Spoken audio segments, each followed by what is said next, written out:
Ist die Pocket 3 was für Städtetrips? Ich selber war mit der Osmo Pocket 3 für 8 Tage in New York und erzähle dir heute, ob sie für Großstädtetrips was taugt oder aber auch nicht. Die Pocket 3 ist schon seit mehreren Monaten bei mir im Einsatz, doch in der Großstadt war ich mit der Pocket 3 noch nicht. Was ist gut daran, was ist schlecht daran, die Pocket 3 mit in die Großstadt zu nehmen?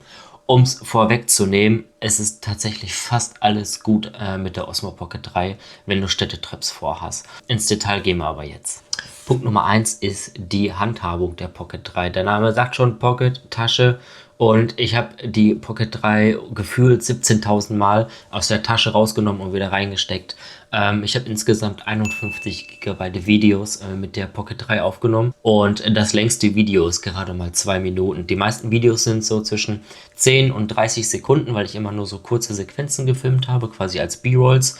Und wie gesagt, das längste Video ist 2 Minuten. Dann kannst du dir ausrechnen, wie viele Dateien das sind. Bezüglich der Handhabung, wie hatte ich die Osmo Pocket 3 transportiert? Die meiste Zeit hatte ich die Osmo tatsächlich in meiner Jackentasche.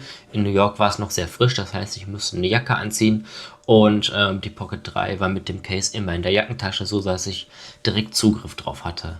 Der große Vorteil an diesem Case ist, dass sowohl das Display als aber auch der Gimbal komplett geschützt ist. Das heißt, die Linse kann nicht zerkratzen oder sowas wie in dem mitgelieferten Case, sondern sie ist halt einfach immer komplett geschützt.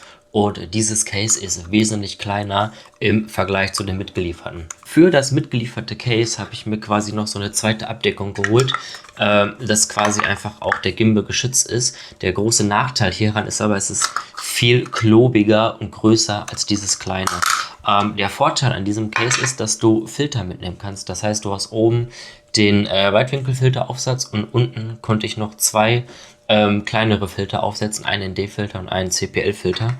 Das ist der große Vorteil. Wie gesagt, der große Nachteil ist, dass es einfach viel zu groß für die Tasche gewesen ist. Der Zugriff auf die Pocket 3 war halt binnen Sekunden. Ich habe sie aus der Tasche rausgeholt, Kappe abgemacht, eingeschaltet, meine Sequenzen aufgenommen, ausgeschaltet, Kappe wieder dran in die Tasche und weggepackt. Das ist marginal, was das an Zeit kostet. Das braucht man gar nicht erwähnen und das ist einfach super gewesen für schnelle Sequenzen in New York. Kommen wir jetzt zu der Vielseitigkeit in New York mit der Osmo Pocket 3. Und es ist egal, ob es B-Rolls waren, ob es ganz normale Sequenzen waren, ob es einfach nur Straßenfootage war, ob ich Sehenswürdigkeiten gefilmt habe, ob ich cinematische Aufnahmen gemacht habe. Alles kannst du mit der Osmo Pocket 3 auf einem Städtetrip machen. Mit der Osmo Pocket 3 kannst du super krasse Blickwinkel erzeugen, sei es jetzt von unten, sei es von oben, von der Seite, sei es mit irgendwas im Fokus. Du kannst sie einfach überall dran heften und dran packen. Da komme ich gleich noch zu, wie das funktioniert. Aber es ist wesentlich einfacher mit der Osmo als mit einer Vollformatkamera. Zudem habe ich mit der Osmo Pocket 3 das meiste meiner Vlogs gefilmt, weil es einfach viel leichter und kleiner ist als mit einer Vollformat. Ich kann die Osmo Pocket 3 einfach halten und mit ihrem geringen Gewicht ist es einfach wesentlich entspannter als mit einer Vollformatkamera, mit einem Vollformatobjektiv. Mit der Osmo Pocket 3 habe ich ebenfalls einfach quasi so sonstige Videos aufgenommen, wie zum Beispiel das Essen, wo wir essen waren in den Burgerläden etc. Und das funktioniert mit der Pocket 3 ebenfalls sehr, sehr gut. Kommen wir zu Punkt 3, die Qualität der Pocket 3. Es ist egal, ob du ganz normale Videos machst, ob du Hyperlapse-Aufnahmen machst, ob du Motion-Timelapse machst, ob du Slow Motion in 4K 120 FPS machst. Für all diese Modi hat die Pocket 3 seine Daseinsberechtigung.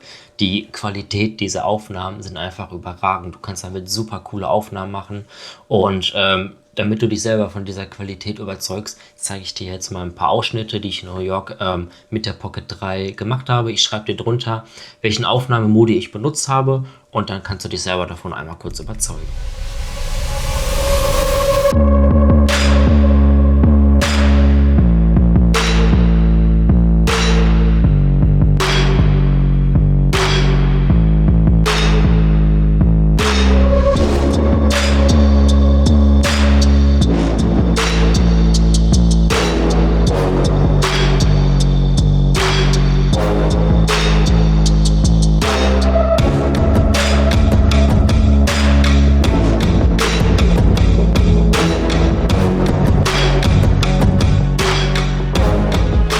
Ja, schreib mir gerne mal in die Kommentare, wie du die Qualität der Videos fandest. Ich bin davon mega überzeugt, für so eine kleine Kamera so große Qualität zu bringen. Kommen wir zu Punkt 4. Das ist ein kleiner Punkt, das ist einfach die Akkuleistung der Pocket 3. Und ich bin wirklich überrascht gewesen. Wie gesagt, ich habe nicht wirklich immer lange gefilmt, sondern immer nur so kleine Sequenzen. Habe die wirklich bestimmt 20, 30 Mal am Tag das Display aufgeklappt, dass die Kamera anging und wieder zugemacht. Und der Akku hat tatsächlich den ganzen Tag gehalten.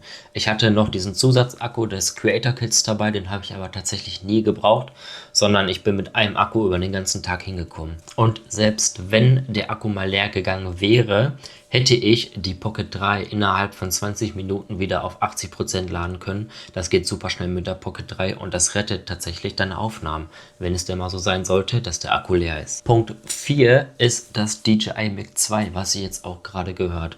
Und dieses Mikrofon ist für meine Ansprüche einfach perfekt. Und es ist egal, ob du damit Umgebungsgeräusche aufnimmst oder aber die Voice Isolation einschaltet, weil New York ist sehr, sehr laut, wenn du schon mal da gewesen bist. Weißt du, wovon ich spreche? Und durch die Voice Isolation wird quasi die Umgebungsgeräusche gemindert und das Mic konzentriert sich quasi nur auf deine Stimme.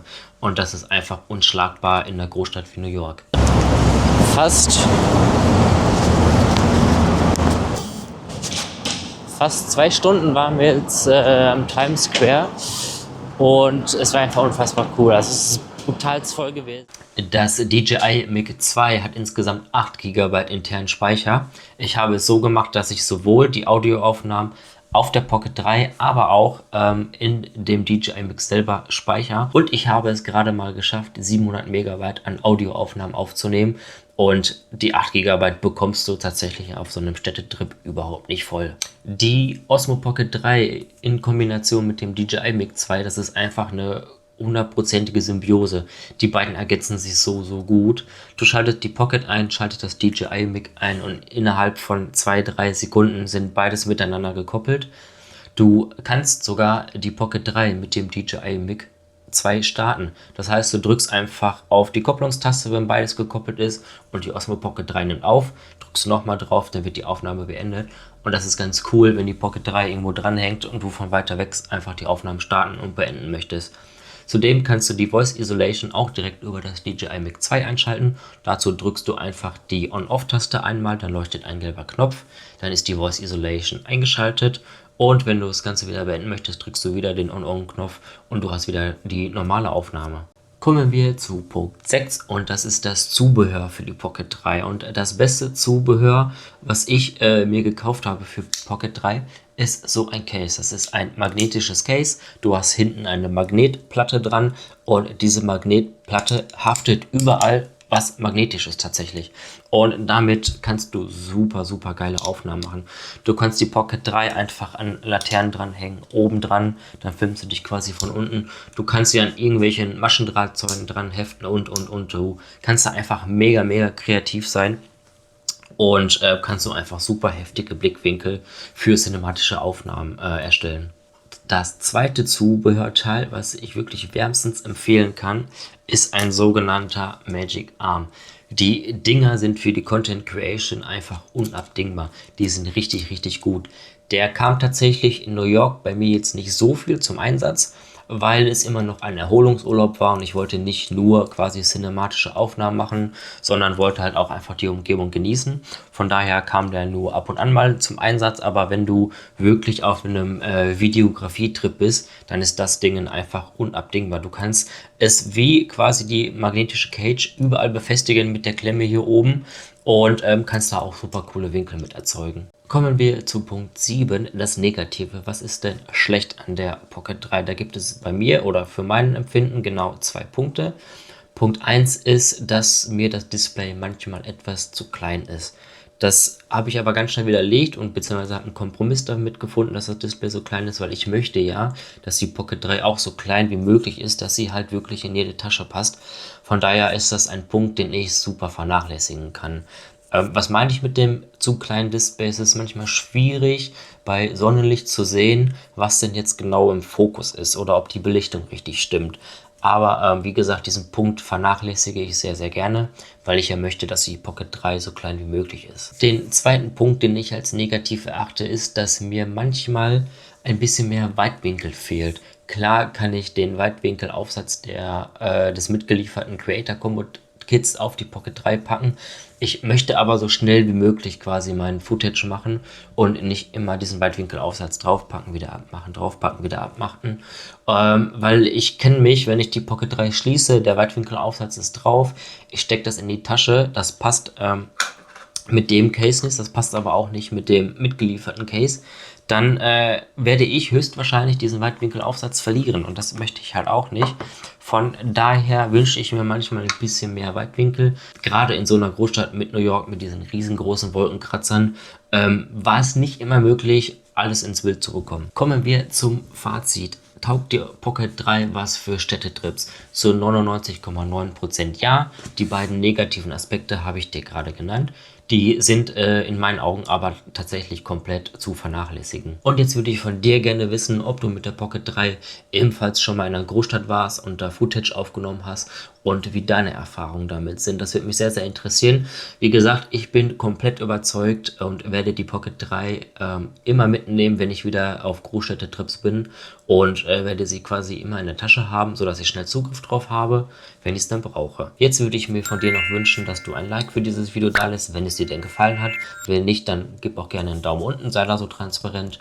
Und ja, wenn du mehr sehen möchtest, dann abonniere gerne den Kanal hier. Ich würde mich sehr freuen.